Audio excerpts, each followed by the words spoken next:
Bendito seja o Senhor, nosso Deus, o Pai, o Filho e o Espírito Santo. Amém. Queridos irmãos e irmãs em Cristo,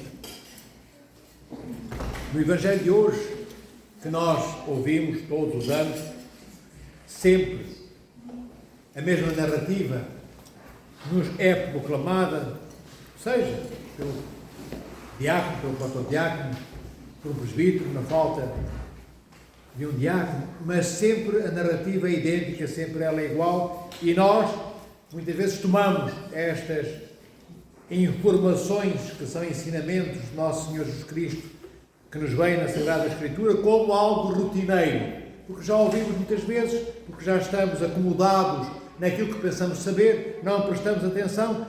Bem, e ao fim e ao cabo, se nos perguntarem, e perguntados formos, não sabemos responder, dizemos que entendemos, mas não compreendemos absolutamente nada. Repito, dizemos que entendemos e não compreendemos absolutamente nada, porque entender e compreender não é absolutamente a mesma coisa. Não vos vou explicar hoje aqui, mas dos áudios que eu vos envio, prestai atenção aos próximos, e lá está. Lá estará, se Deus quiser, se eu não esquecer, a diferenciação entre uma coisa e outra. Nos dicionários deste Portugal, nós temos entender como sinónimo de compreender, e são totalmente coisas distintas. A profundidade do verbo compreender tem nada a ver com a superficialidade daquilo que nós entendemos, deste verbo entender que nos é dado. Bem, isto para vos dizer, amados irmãos e irmãs, mais uma vez as palavras são profundamente importantes, que as conheçamos na sua etimologia, na sua raiz ancestral, antes dos tempos conhecidos, pelo menos dos nossos antepassados, antes, quando as palavras começaram a existir, elas tinham uma roupagem própria que se foi perdendo com o tempo, e essa roupagem hoje, da qual estão despidos e não têm mais, faz-nos falta para nós prestarmos atenção ao que ouvimos e dispersamos, porque aquilo que começamos a ouvir não nos cativa, não nos prende, não nos atrai, como o ímã atrai o ferro, ou o aço, ou o que for. É um ruído de fundo que pouco a pouco vai ficando na nossa memória presencial e depois na nossa memória, enfim, no corpo, que já se afastou da narrativa que ouviu umas horas antes, e não fixamos nada, e não alimentamos a nossa memória com os ensinamentos do nosso Senhor Jesus Cristo. A memória é uma faculdade da alma, amadas irmãs e irmãos, que Deus nos deu para nos ajudar a que tenhamos presente diante de nós, que é o que a faculdade da memória faz. Quem sabe exercitar a memória, usar a memória, manusear a memória servirá então para que tenhamos diante de nós aquilo que ouvimos horas ou dias antes ou meses antes. A memória atualiza, traz-nos o momento que foi para nós presente e que hoje é ausente. Na memória está eternamente presente enquanto mantivermos a memória claramente acesa e ígnea, como o fogo que arde e não se consome na sarça ardente do Antigo Testamento. Assim deveria de ser a nossa memória, amados irmãos e irmãs. E então, esta história, esta parábola que nos vem narrada no Evangelho de Nosso Senhor Jesus Cristo, em que estes dois cegos são curados, e também após os cegos, aquele homem que estava possuído e que era mudo, e todas estas curas acontecem. Eu não vou falar das curas em si, nem da simbologia das curas hoje, nem do significado que elas têm. Vou-vos falar de uma frase que Cristo sempre diz, praticamente em todos os momentos em que Ele toca e cura. Sempre pergunta, na maioria das vezes: crês tu que eu posso fazer isso? Já crês que eu posso curar-te? Algumas vezes o Senhor diz isto. Mas sempre, quase sempre, no final, quando o Senhor cura, seja os cegos, os leprosos, os mudos, os surdos, o Senhor sempre, no final, diz: a tua fé te salvou. E até hoje, amados irmãos e irmãs, em 45 anos de igreja, acreditei, 45 anos de igreja que eu tenho, mostrei, nunca ninguém me perguntou porque é que Nosso Senhor metropolita, porque é que Cristo Nosso Senhor, metropolita João, diz isto. Vê como nós somos tão distraídos? Nunca ninguém perguntou porque é que Cristo diz a tua fé te salvou. Isto é, a tua fé te curou. Sempre o Senhor diz. Praticamente sempre. Bem, e porquê que Cristo diz a tua fé te curou, a tua fé te salvou? No fim, quando aqueles que são enfermos, que são doentes, ficam curados? Bem, não é a tua fé te salvou, a tua fé te curou, não é uma espécie de bilhete comprado para a cura, para o milagre que Nosso Senhor Jesus Cristo faz. Não é nada disso. Esta frase do Nosso Senhor Jesus Cristo é eivada, é cheia de um significado profundo.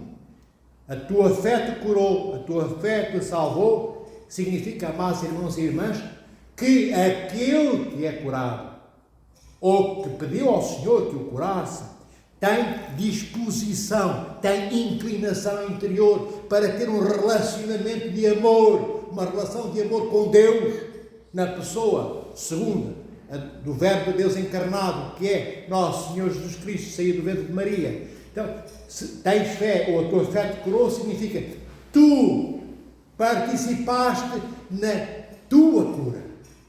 Eu curei-te, porque tu quiseste que eu te curasse. Porque o Senhor não impõe a ninguém nada que contrarie a liberdade livre com a qual Deus nos dotou, o chamado livre-arbítrio. Quando o Senhor pergunta, tens tu fé, crês tu? É a forma que Deus tem de perguntar, queres mesmo tu que eu te cure? Queres mesmo tu assumir a cura que eu vou proporcionar-te? Sabes tu que para eu te curar tens que participar pela tua vontade naquilo que é o reino do meu Pai, queres fazer parte desse mesmo reino? Sabes que se eu te curar, tu assumes um compromisso de amor comigo e com toda a igreja e com todos aqueles que já nasceram para os céus e com aqueles que vão nascer ainda e que vão morrer até à minha segunda vinda. Nada disto é dito nesta frase, mas tudo isto e muito mais do que isto está escondidamente visível quando lemos os padres da igreja, queridos irmãos e irmãs. A tua fé te salvou pela tua participação na inteireza da postura do teu coração cheio de amor pelo Deus teu Criador. O Senhor acolheu esse teu mesmo amor e curou as tuas enfermidades. Então a fé é a participação ativa. A tua fé te curou, a tua fé te salvou, é Cristo a dizer a tua participação ativa no amor do meu Pai foi ouvida. A tua fé te salvou, a tua fé te curou, significa, repito, como disse no início, a nossa participação no milagre. Como é que nós participamos do milagre? Então, Cristo cura os 60% da nossa enfermidade e nós curamos mais 40%, é isso? Não, participação no milagre quer dizer isto. Deus cura-nos a 100%. Só Ele pode curar. Só Ele tem o poder de curar todas as doenças e todas as enfermidades. Mas o facto de nós participarmos da nossa cura significa assumirmos com clareza quem nós somos. Nós assumimos como filhos e filhas de Deus, e ao assumirmos, cada um de nós, essa filiação divina, nós descobrimos também visivelmente aquele que é o nosso Pai, de quem nós nos descobrimos e encontramos e de quem nos colocamos como filhos. Então é um posicionamento esclarecido. Quando eu assumo a dimensão da minha estatura filial, e só encontro isso na decorrência da fé por mim vivida, eu também descubro e vejo o rosto do meu Pai que me criou. Vendo, quando o Senhor cura alguém, o Senhor cura o corpo. Claro que cura o corpo, cura as doenças somatizadas, biológicas, físicas, orgânicas, sim, mas é sempre para que essa cura física possa tornar mais abrangente o horizonte tacanho da mente racional e lógica humana, para que possa ver pela cura física a cura espiritual da alma, do nosso músculo, do nosso espírito.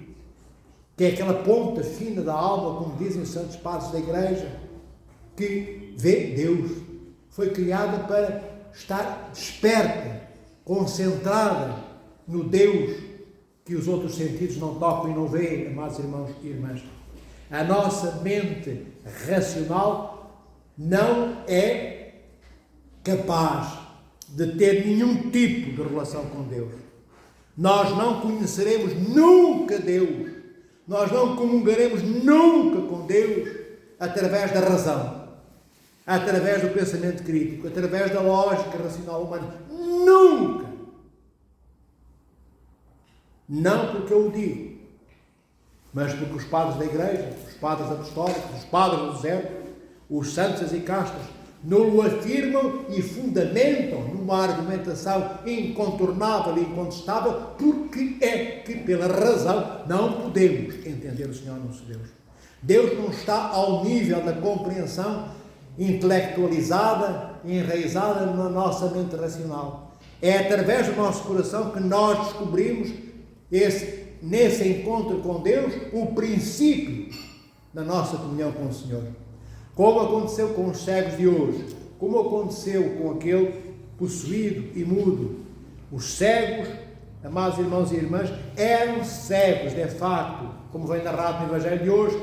Eles não viam as paisagens neste mundo por Deus postas e criadas. Eles não viam o rosto dos seus familiares, fossem pais ou filhos ou quaisquer outros. Eles não viam as cidades, nem os caminhos e estradas onde colocavam os seus pés. Eles não viam nada da criação que o Senhor criou, mas eles conseguiram ver na escuridão,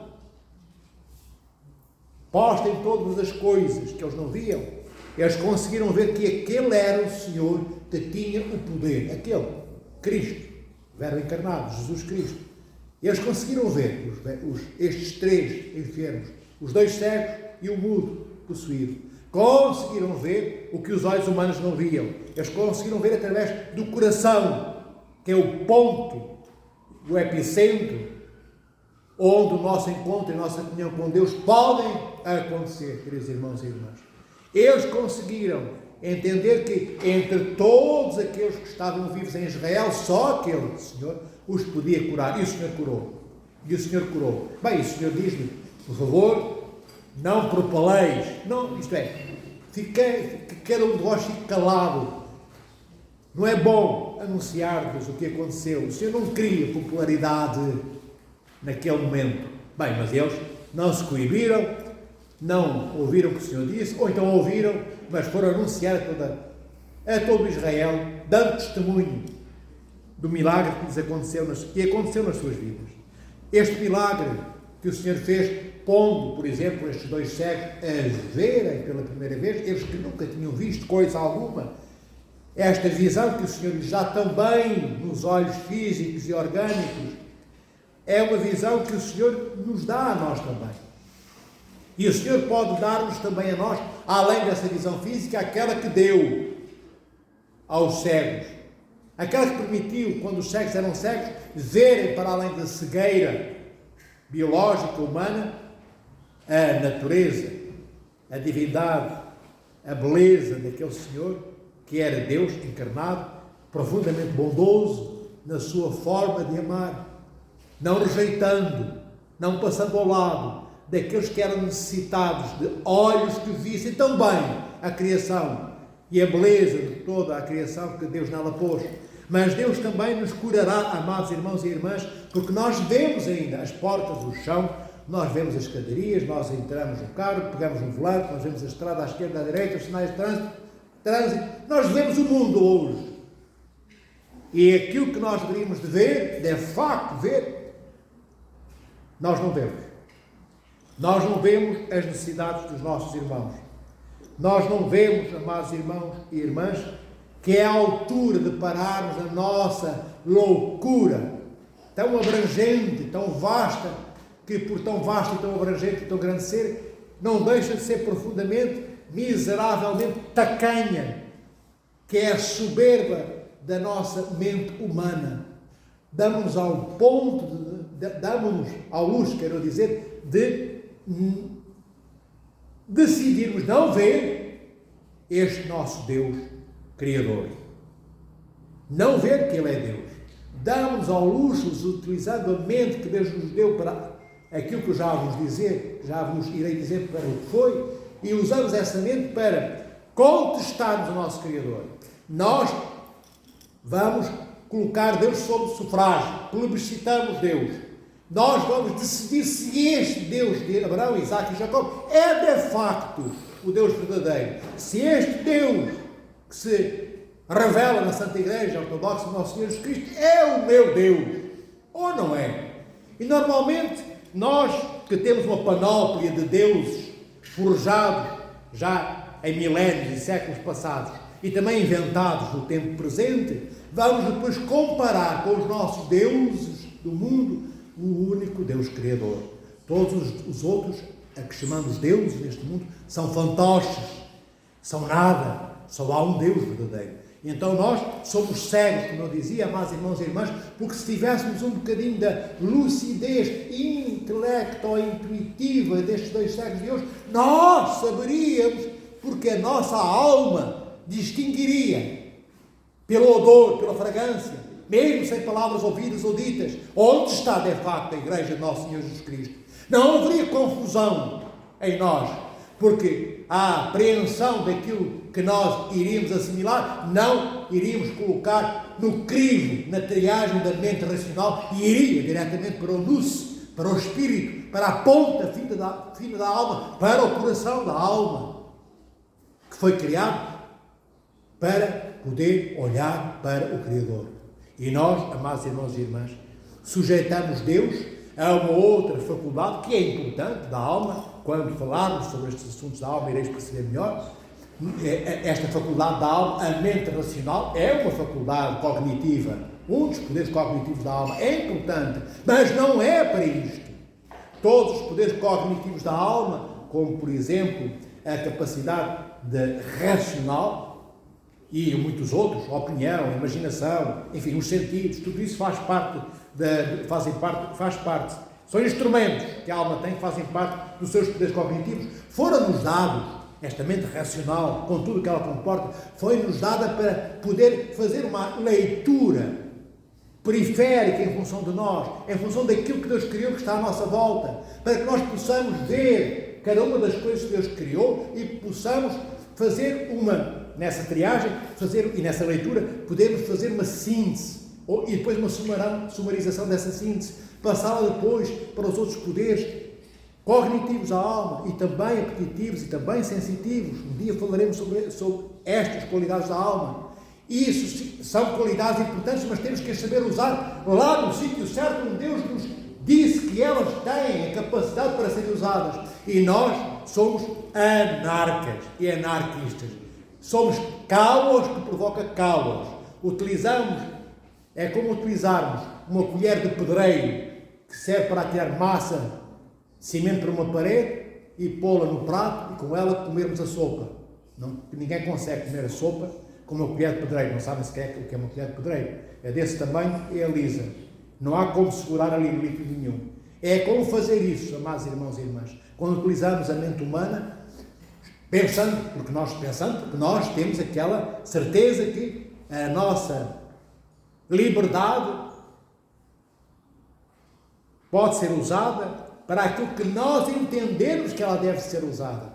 E isto é um péssimo entendimento do livre-arbítrio que o Senhor nos deu. Claro que, em última instância, eu posso usar o livre-arbítrio que o Senhor me deu, coisa que os cegos de hoje não fizeram. Mas, por exemplo, os cegos de hoje poderiam ter usado o livre-arbítrio, à vontade livre, para dizer um ao outro: não, vamos ter com este senhor, deve ser um curandeiro, vamos para outro sítio. Olha, vamos ficar cegos, não há ninguém para sempre, isto é uma treta, há alguém agora que possa curar-nos da cegueira. Isto é o que nós fazemos, na maioria das vezes, usando mal a liberdade que Deus nos deu. E a liberdade que Deus nos deu, por isso eu comecei por vos dizer agora, há um minuto atrás, temos um mau entendimento dessa liberdade. Pensamos que sermos livres temos a capacidade de rejeitarmos Deus ou de nos aproximarmos com Deus. a aceitar a comunhão e a intimidade e unidade com Deus, ou o afastamento. Pensamos que a nossa liberdade nos dá a possibilidade de matar um irmão ou de o manter vivo. Que esta liberdade nos dá o direito de dar comida a quem tem fome ou de rejeitar a comida ao estômago vazio. Pois não é assim, amados irmãos e irmãs.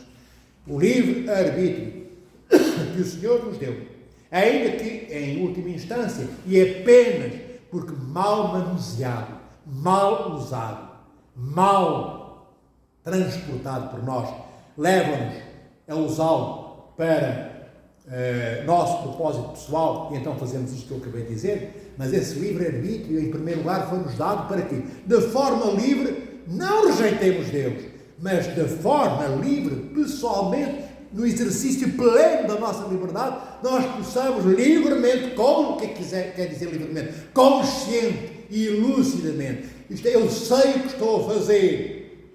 É por isso que Deus nos deu a liberdade. E esse livre-arbítrio é para eu que sei o que estou a fazer, descobri que sou livre, mas esta minha liberdade só pode ser usada para uma única coisa, não para escolher entre opções, não para escolher entre opções diversas.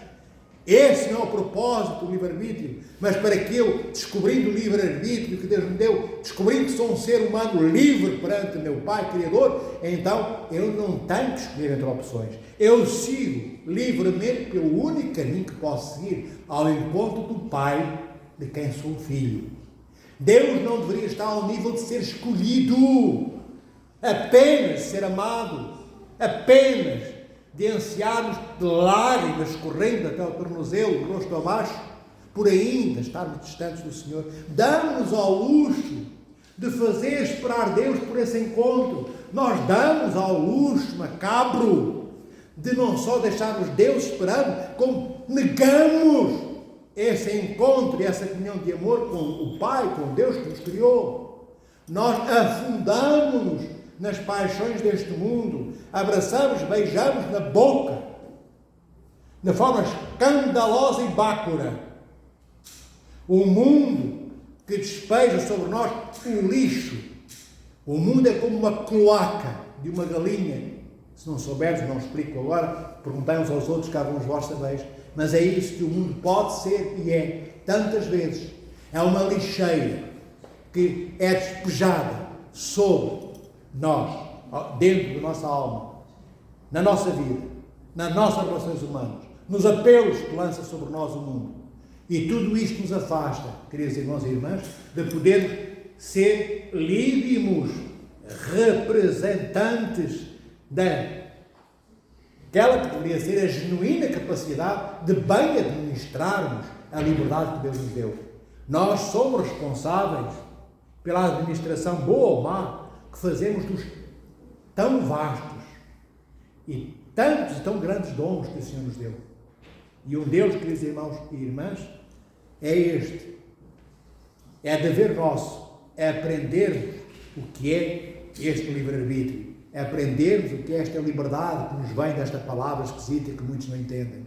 É dever e mistério nosso, é nosso ofício descobrirmos como é que devemos usar esta liberdade que Deus nos deu e fazermos uma retrospectiva da nossa vida, dos últimos anos todos de vida que temos, conscientes da nossa existência, e vermos o que é que andamos a fazer até hoje com a nossa liberdade, por onde é que obrigamos, mentindo à natureza livre com a qual fomos dotados por Deus, mentindo a essa natureza e enganando essa nossa natureza bela e linda que Deus nos deu, levando a nossa natureza humana por caminhos onde Deus nunca esteve e onde Deus nunca estará.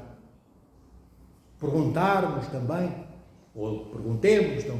se é justo, se é adequado, baixarmos o Senhor, que é a fonte da vida,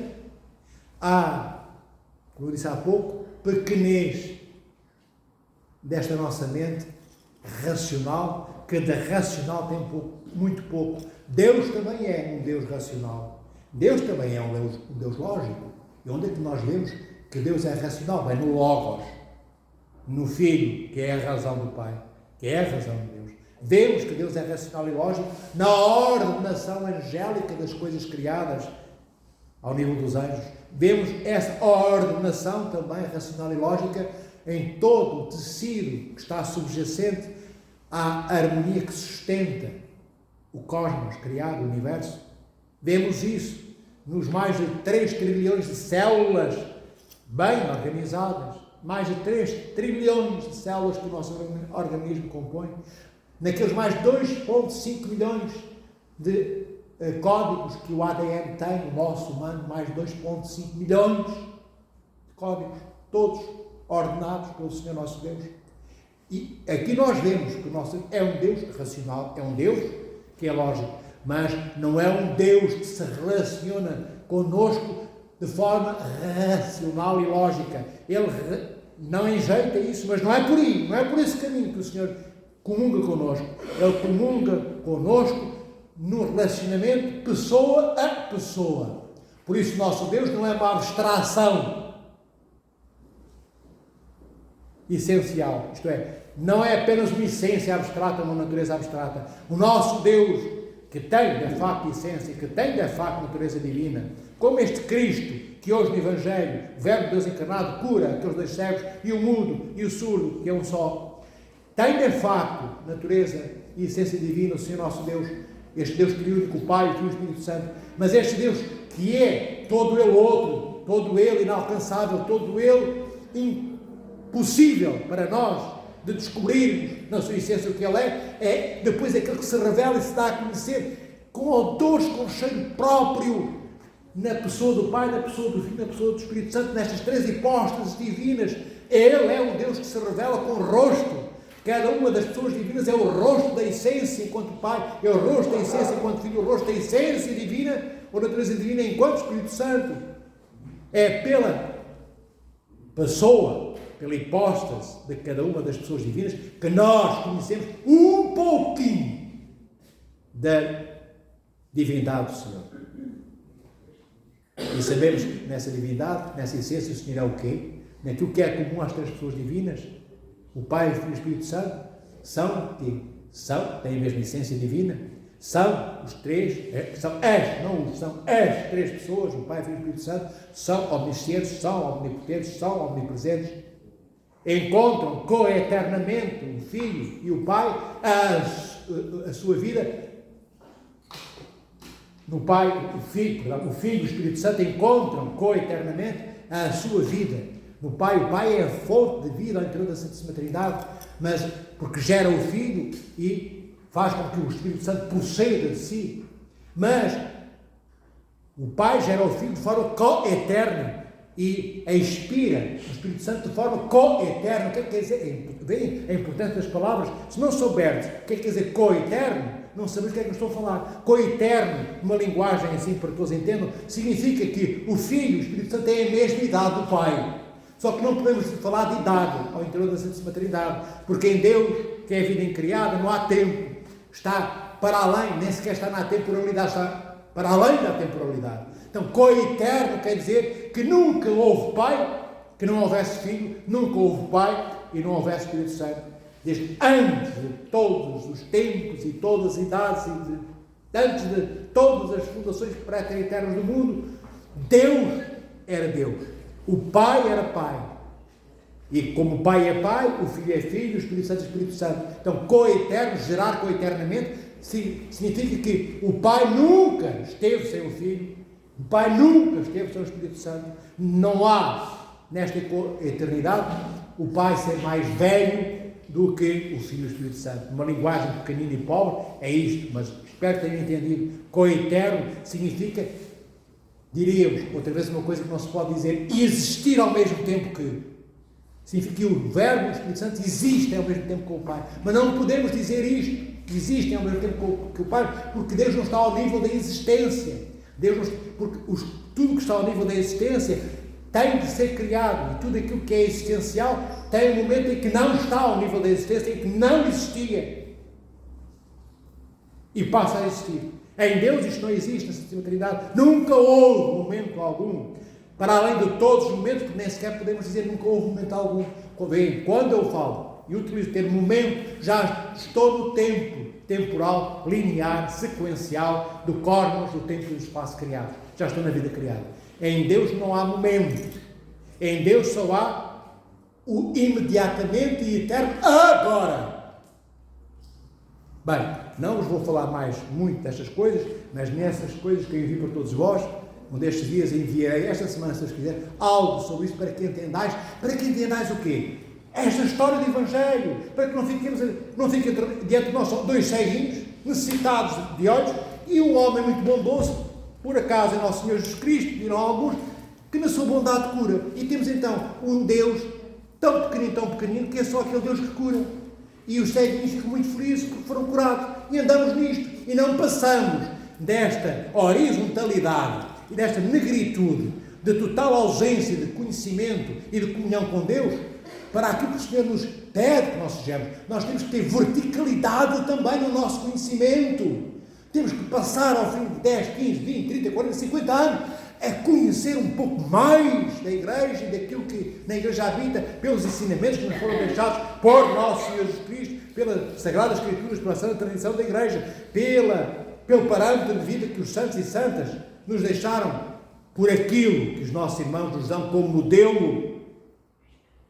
como modelo de serviço que carecem de nós e que nós tantas vezes rejeitamos. Nós temos que ser mais do que a medida, do que a fasquia miseravelmente baixa que pusemos dentro de nós, para não sermos incomodados no nosso comodismo. Tantas vezes nós não pomos uma fasquia de exigência mais elevada dentro de nós, porque quanto mais elevada for a exigência que nós reclamamos de nós mesmos, que temos que realizar, mais isso vai exigir o que? Tempo de nós, dinheiro do nosso bolso, horas não dormidas. Ouvir tantas vezes que os nossos ouvidos não gostam de ouvir. Então pomos uma fasquia de exigência bem baixinha, que é para não fazermos quase nada, ou fazermos bem pouco, para que possamos dizer, bem, se eu tivesse uma fasquia mais alta, se eu tivesse mais forças, se eu fosse mais generoso, se eu tivesse dormido mais horas, não é? Se a minha fasquia não fosse a desta altura, eu até tinha ajudado, eu tinha ido, eu tinha estado lá onde ninguém esteve, eu tinha matado a fome, eu tinha. Para que eu não possa dizer eu teria ou eu tinha, eu não fui, mas tenho legitimidade para não poder ir. É porque eu não tenho pernas. Ou seja, eu tenho, só que digo a mim próprio que elas não mexem. E mexem, enganando o Senhor nosso Deus, e enganamos, pensamos, nossos irmãos e irmãs. Olhem, Cristo não enganou os cegos. Cristo não enganou os cegos. Cristo podia ter dito, bem, isso é uma coisa complicada, é melhor ficar-vos como estáis também. Não sabemos que idade tinham os cegos, mas imaginai que os cegos já teriam 70 anos, 80.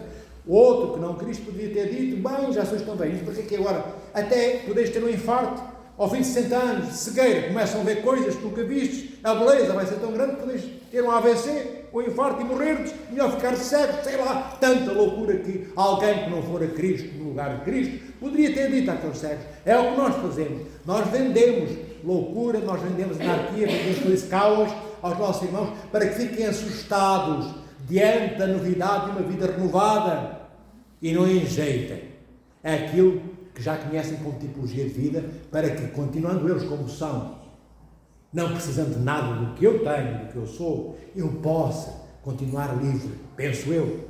Mas quando eu vivo assim, eu sou prisioneiro, não só da cegueira humana, não só da surdez humana, eu sou prisioneiro, amados irmãos e irmãs, da minha falta de amor.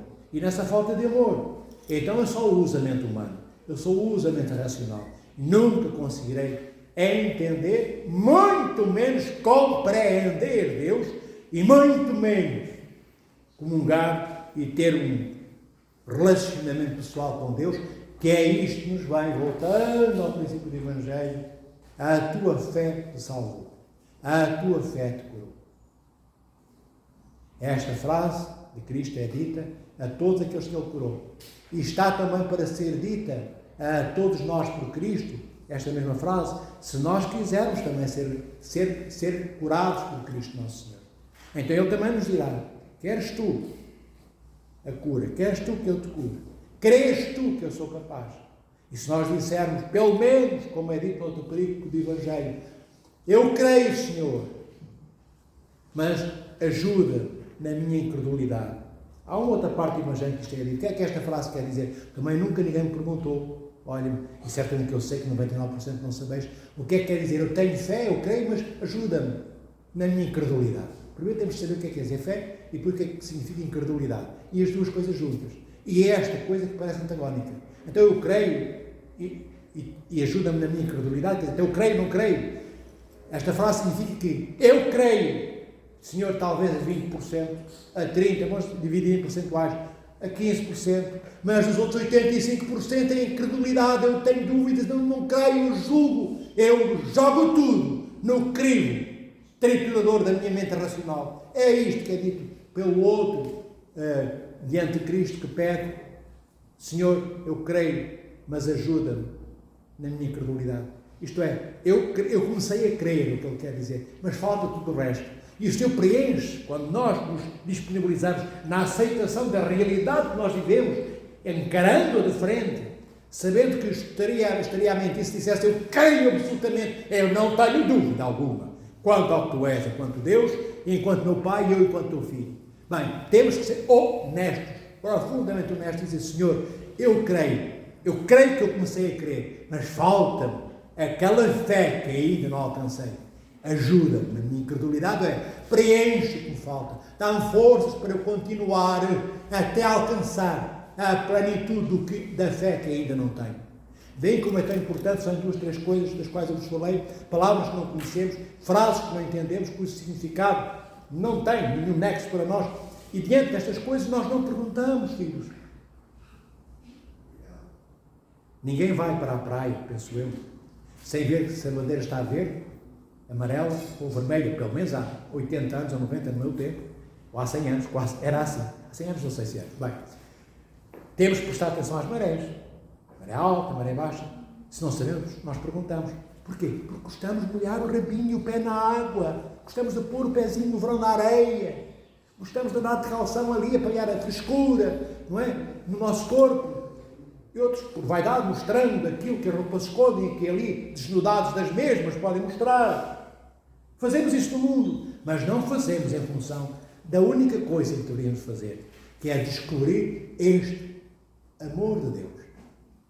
Será que já nos perguntamos: porquê é que eu existo? Porquê é que eu nasci? Porquê é que eu estou vivo? Porquê é que Deus me criou? Mas dizem que é Deus. Que Deus é esse? Como é que... Bem, e depois sabemos: afinal estou vivo e vou morrer. E diante deste vou morrer, certamente eu devia questionar-me: mas que sentido fez eu haver nascido? Se a única certeza que este mundo me vende, com garantia e sem nenhum engano, engodo ou ilusão, é que eu vou morrer. A morte é uma herança certa e segura para mim. Diante desta certeza, amados irmãos, que aqui acabei de mencionar, não nos questionamos: quem é este Deus que me criou? Criou-me para morrer? Faz isto sentido? Não é isto um absurdo total? Será que o Deus que me criou é o Deus dos absurdos? Cria um mundo imperfeito, no qual a morte nos espera, e é só isto que é a minha herança? Isto é, nasci para ser aterrorizado pelo meu Criador? Será? Perguntemos, amados irmãos e irmãs, se não há que perguntar para além disto. Porque não foi só isto que Deus criou. Não é só a este mundo, a esta etapa neste mundo que somos chamados. Não é só este mundo que somos convidados a conhecer. Não é só esta a criação na qual hoje vivemos, que é aquela onde Deus nos convida a vivermos eternamente. Há outra. A nova criação, naquela em que tudo será regenerado. Bem, não vos vou falar, ver como podemos falar até o pequeno almoço amanhã. Não vamos fazer isso. Vou terminar aqui, só para vos lembrares do que podemos encontrar no Evangelho de hoje. E quase nem falei do Evangelho, mas essas questões são cruciais para que aquele Cristo que está no Evangelho de hoje, Filho do Deus vivo, o Senhor, gerado pelo Pai, o unigênito enquanto Filho, não seja apenas reduzido à pequenez da ausência já do nosso amor e depois confundido pela nossa mente racional totalmente mal esclarecida com quaisquer outros deuses deste mundo. E aqueles cegos são apenas mais uns cegos. Não temos nenhuma relação de afeto nem de sentimento por eles, que não viveram no nosso tempo, não são nossos pai nem mãe, não fazem parte nem do que fizeram da nossa família, são apenas dois cegos que não tocam, não mexem emocionalmente, não ferem a minha alma, não fazem com que eu chore, verta uma lágrima. Se o Evangelho for só isto, que tristeza. Melhor termos ficado em casa a ler o Tio Patinhas. Eu ainda consigo rir hoje, com o Zé Carioca, com o Tio Patinhas, com o Frajola, com o Piu-Piu. Antes disso. Se não é isso que queremos apenas, é bom ler banda desenhada, na altura, no sítio certo. Mas a nossa vida não é banda desenhada. A nossa vida, amados irmãos e irmãs, não é animada por bonecos criados, por um criador terreno que pega no lápis e tem boa imaginação e usa assim a mente racional para fazer os bonecos esboçados no papel. O nosso Criador é um Criador vivo e nós não somos bonecos postos no papel. Nós somos seres vivos, criados à imagem e à semelhança do nosso Deus triuno. E nesse Deus triuno, o Pai criou-nos à imagem do seu Filho, o Verbo encarnado. Bem, o novo Adão. Que o Senhor vos proteja, abençoe, guarde e dê ânimo e alento em todos os dias de cada uma das vossas vidas. Orai pelos vossos irmãos e irmãs.